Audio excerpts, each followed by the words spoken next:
Baru-baru ini pemirsa, sebuah tagar kabur aja dulu viral di media sosial. Isinya sejumlah warga negara Indonesia, khususnya generasi Z, yang menceritakan pengalaman mereka bekerja di luar negeri. Terkait dengan hashtag kabur aja dulu, ini juga tengah ramai di masyarakat ya. Jadi tidak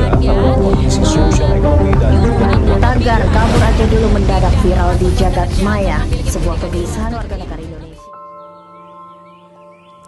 Belakangan ini, banyak orang menggunakan istilah hashtag kabur aja dulu. Namun, benarkah kabur bisa jadi solusi? Atau justru membuat masalah semakin tertunda? Fenomena ini tentu menarik untuk dicermati lebih dalam. Kita diajak merefleksikan apakah kabur adalah pilihan atau kita harus berani menghadapi. Inilah perjalanan pemikiran kita tentang hashtag kabur aja dulu. Awalnya, kabur aja dulu muncul sebagai candaan di media sosial, sebuah meme yang ringan dan menghibur. Dari komentar lucu di internet ini, ia berubah menjadi ungkapan yang mewakili perasaan banyak orang ketika jenuh atau tertekan. Perlahan, candaan itu tidak lagi sekedar lelucon, melainkan pola pikir yang memengaruhi cara kita menghadapi rutinitas, pekerjaan, bahkan masalah hidup. Inilah yang membuatnya menarik untuk dibahas lebih jauh. Karena dari sebuah meme sederhana, lahirlah mindset baru dalam budaya kita. Sebagai bagian dari masyarakat, kita perlu menyikapi fenomena ini dengan bijak. Meme dan tren yang seharusnya kita lihat sebagai cermin realitas, bukan sekadar ditelan bulat-bulat, hingga menggeser nilai tanggung jawab kita. Istirahat memang perlu, tetapi menjadikan kabur sebagai pola pikir utama, jelas bukan jalan keluar.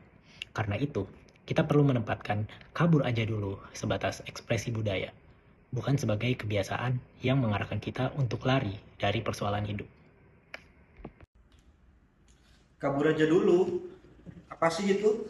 Pasti masing-masing dari kita akhir-akhir ini sering mendengar isu-isu tersebut. Apakah sih itu menurut psikologis? Kabur aja dulu merupakan salah satu bentuk ekspresi dari masing-masing individu atau kelompok yang memerlukan pengakuan seperti itu. Apakah itu solusi yang tepat untuk bahasa Indonesia? Saya rasa tidak. Karena banyak ekspresi yang bisa kita lakukan melalui komunikasi yang baik, memunculkan rasa empati, sehingga kita bisa saling memahami apa itu keperluan atau kebutuhan masing-masing dari suatu kelompok atau individu. Jadi saya rasa tidak perlu kabur aja dulu, karena Indonesia terlalu indah untuk kita tinggalkan. Kalian tahu nggak? Ternyata kabur itu bukan cuma berarti lari dari tempat aja. Ada 3 jenis kabur yang sering terjadi: kabur fisik, kabur mental, dan kabur digital. Pertama ada kabur fisik. Kabur fisik itu terjadi ketika seseorang memilih untuk menghindar secara nyata, seperti tidak hadir saat ada kegiatan sosial, enggan terlibat gotong royong, atau meninggalkan tanggung jawab.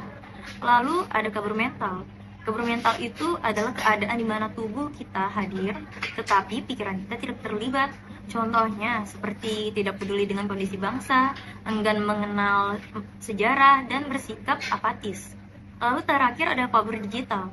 Di era teknologi, kabur digital semakin sering terjadi, seperti menghabiskan waktu hanya untuk hiburan, gosip, atau konten brand rot, hingga lupa bahwa ruang digital bisa dipakai untuk berkarya, berbagi pengetahuan, dan menyebarkan semangat kebangsaan.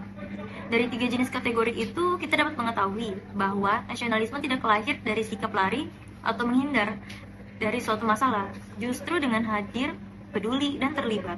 Tetapi bukan berarti kabur aja dulu itu merupakan 100% hal yang negatif. Dengan ada kata dulu bisa memiliki makna yang tidak negatif, dimana kita tahu bahwa menempuh pendidikan dan menambah wawasan tidak ada batasan tempat dan negara, sehingga menempuh pendidikan atau menambah wawasan selain di negara Indonesia bisa menjadi salah satu gerakan nasionalisme. Karena sejatinya nasionalisme bukanlah soal kata-kata, tetapi tentang keberanian untuk beraksi bersama bangsa. Mungkin gerakan kabur aja dulu terdengar simpel dan tidak terlalu berdampak serius. Tapi jangan salah, hal ini juga ada banyak dampaknya bagi diri kita maupun untuk negara. Yang pertama, gerakan ini dapat membentuk budaya pelarian, di mana alih-alih kita mencari solusi dan beradaptasi terhadap problema yang ada, kita malah menjauh dari problem tersebut. Kemudian yang kedua, kalau para generasi muda ini berpindah ke negara lain, Indonesia akan kehilangan putra-putri terbaik bangsa yang seharusnya menjadi penerus masa depan bangsa ini. Ini tentunya akan menghambat dalam mencapai visi Indonesia Emas 2045. Lalu yang ketiga, Dengan adanya gerakan ini, dikhawatirkan akan muncul mindset kalau kita akan sulit sukses di negeri sendiri jika dibandingkan dengan luar negeri. Kemudian yang keempat, dengan banyaknya jumlah WNI yang berpindah ke negara lain, menunjukkan tingkat kepercayaan masyarakat ke pemerintah semakin menurun. Dengan tidak adanya kepercayaan masyarakat ke pemerintah, maka dapat timbul berbagai permasalahan, di mana salah satunya adalah perpecahan di masyarakat.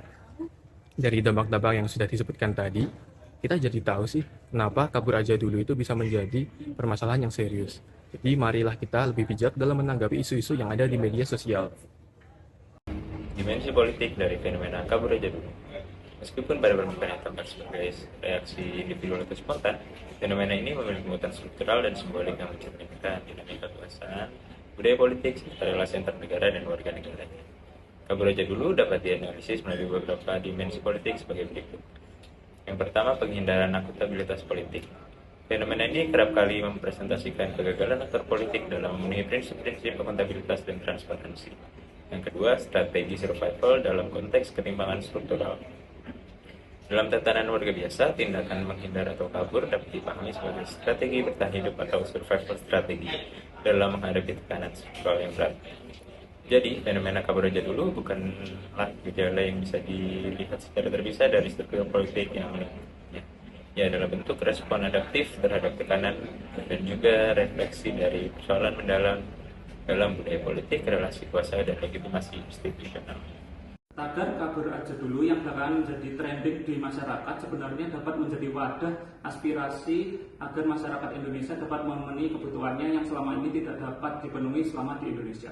Sebagai contoh adalah seorang pelajar yang ingin melanjutkan pendidikannya menuju universitas, namun terkendala untuk biaya kuliahnya, baik di PTN atau PTS yang nilainya sangat tinggi. Dikarenakan hal tersebut, maka pelajar itu mencari beasiswa kuliah di luar negeri, di mana beasiswa tersebut mengcover semua kebutuhan yang dibutuhkan, seperti biaya kuliah, biaya praktikum, akomodasi tinggal, uang makan, bahkan uang transportasi.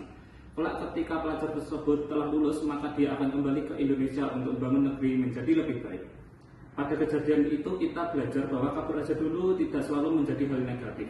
Kabur aja dulu dapat menjadi mindset untuk keluar dari cangkang yang membelenggu, mengubah keadaan menjadi lebih baik dan membangun kondisi baik ke depannya. Jika diumpamakan, kabur aja dulu dapat menjadi satu langkah mundur agar kita dapat melompat jauh ke depan. Indonesia memang penuh masalah, korupsi, macet, harga naik, banjir, konflik politik.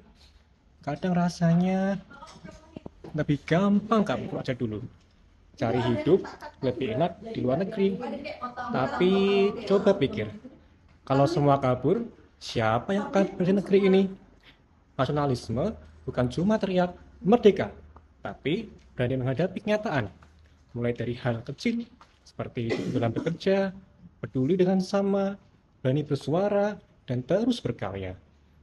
Karena perubahan besar selalu dimulai dari tindakan sederhana. Jadi, pilihan ada di tangan kamu. Mau kabur aja dulu, atau hadapi masalah demi masa depan bangsa. Indonesia nggak butuh pelarian, tapi butuh pejuang di kehidupan sehari-hari. Jangan kabur, mari hadapi, mari membangun negeri. Pada akhirnya, hashtag kabur aja dulu mengingatkan kita bahwa lari bukanlah solusi. Istirahat boleh, mengambil jeda itu perlu, tapi tanggung jawab tetap harus dihadapi. Karena keberanian sejati bukan terletak pada kabur, melainkan pada kemampuan kita untuk kembali dan menyelesaikan.